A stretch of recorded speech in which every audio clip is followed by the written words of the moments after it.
Hello student, I am Jilajit Yadav. Today our topic is circuit diagram. यहाँ पर figure बना हुआ है जिसको हम लोग देखेंगे। 2 कॉलम्स है, name of the electric components और सेकंड कॉलम में है सिंबल। तो इधर देखो लिखा है सेल। तो सेल का सिंबल यहाँ पर हम देख रहे हैं। लेफ्ट हैंड पर एक लॉन्ग लाइन है और राइट हैंड पर शॉर्ट लाइन है। ये सिंबल होता है सेल का। बैटरी का सिंबल लेफ्ट पर पहले लॉन्ग, फिर शॉर्ट, फिर लॉन्ग, फिर शॉर्ट, फिर लॉन्ग, फिर शॉर्ट। यह सिंबल होता है बैटरी का। या फिर long short dash dash dash फिर लॉन्ग शॉर्ट। कनेक्टिंग वायर जैसे बना हुआ है ऐसे ले गया है, फिर ऊपर ले गया है कॉइल की तरह, फिर ले आया है, फिर ऐसे स्ट्रेट लाइन कर दिया है। यह होता है बल्ब का सिंबल। बल्ब में देखे भी होगे तुम लोग, उसका फिलामेंट ऐसे ही लगा होता है। कनेक्टिंग वायर है। कनेक्टिंग वायर एक स्ट्रेट लाइन होती है। ओपन स्विच, ओपन स्विच में देख रहे हो जैसे एक लाइन है, फिर पॉइंट ऊपर की तरफ, फिर एक नीचे पॉइंट, दोनों के बीच में गैप है, तो इसको ओपन स्विच बोलते हैं, यानी ऑफ पोजीशन। और अगर एक क्लोज स्विच हो ऑन पोजीशन तो ऊपर वाली पॉइंट नीचे वाली पॉइंट में यहाँ पर आके क्या कर गई है, टच कर गई है, तो इसको बोलते हैं ऑन पोजीशन। अगर ओपन के है, कोई डॉट नहीं है, बस ब्रैकेट टाइप बना है स्ट्रेट लाइन में, तो इसको बोलते हैं ओपन के। और बीच में डॉट बना दें तो यही हो जाता है क्लोज्ड के। फ्यूज का सिंबल देख रहे हो सभी लोग, इस तरीके के सिंबल को एक जैसे यहाँ पर बना हुआ है, स्ट्रेट लाइन है, फिर उसको कवर की हुई है, फिर उसमें वायर ऐसे वेव की तरह गया हुआ है, फिर स्ट्रेट लाइन है। तो जो है सिंबल किसका है, फ्यूज का।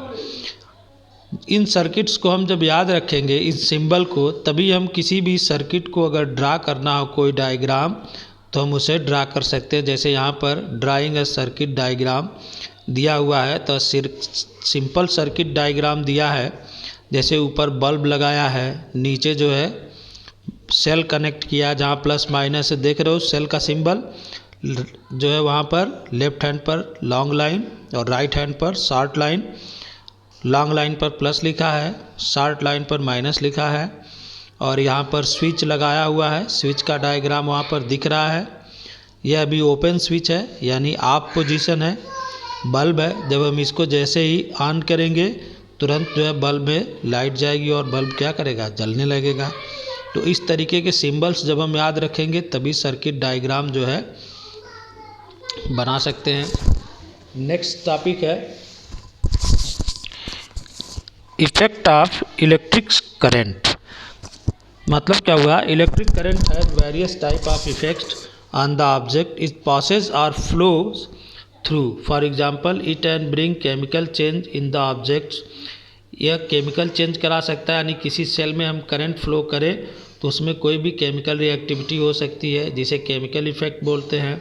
यह मैकेनिकल इफेक्ट शो कर सकता है, जिसे हम मैकेनिकल इफेक्ट बोलेंगे। और किसी वायर में करंट फ्लो होने से जो कंडक्टर है, इलेक्ट्रिसिटी का कंडक्टर है, अगर उसमें करंट फ्लो हो रहा है तो एक मैग्नेट की तरह बिहेवियर करता है, इसे हम उसका मैग्नेटिक इफेक्ट बोलते हैं। क्या बोलते हैं, मैग्नेटिक इफेक्ट। फिर है heating effect of electric current. जैसे प्रेस है, आयरन, इलेक्ट्रिक आयरन, जब हम क्या करते हैं उसमें इलेक्ट्रिक करंट वाइडली यूज करते हैं। जैसे यहाँ पर लिखा है the heating effect of electric current is widely use in our day to day life. The electric iron, kettle, toaster, heater, etc. are used as alternative to the conventional methods of cooking and laundry. The same is used in electric bulbs, which is the alternative of conventional lamp. These devices have revolutionized the world over the year. When an electric current is passed through a conductor, it generates heat due to the hindrance caused by the conductor to the flowing current. The work done on overcoming the hindrance to the current generates heat in that conductor. जैसे iron है, iron में हम क्या करते हैं, electric iron जिसे हम press के नाम से जानते हैं, जब हम उसमें जो है करंट फ्लो करते हैं तो वो जाता है तो क्या करता है, करंट जब आगे फ्लो नहीं हो पाता तो वह हीट जो है उसमें से इवॉल्व करने लगता है। तो जब हीट इवॉल्व होता है तो उसके इवॉल्व से जो आयरन होता है वह हीट हो जाता है और हम कपड़ा प्रेस कर लेते हैं।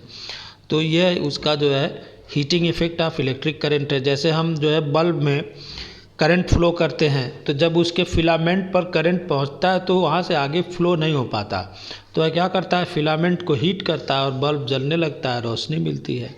इसी तरह हीटर है, हीटर में भी जब स्प्रिंग से आगे करंट फ्लो नहीं कर पाता तो वह क्या करता है, स्प्रिंग को हीट करने लगता है और हीटर जो है हॉट हो जाता है, गर्म हो जाता है, फिर हम उस पर खाना बना लेते हैं, तमाम तरह के काम कर लेते हैं।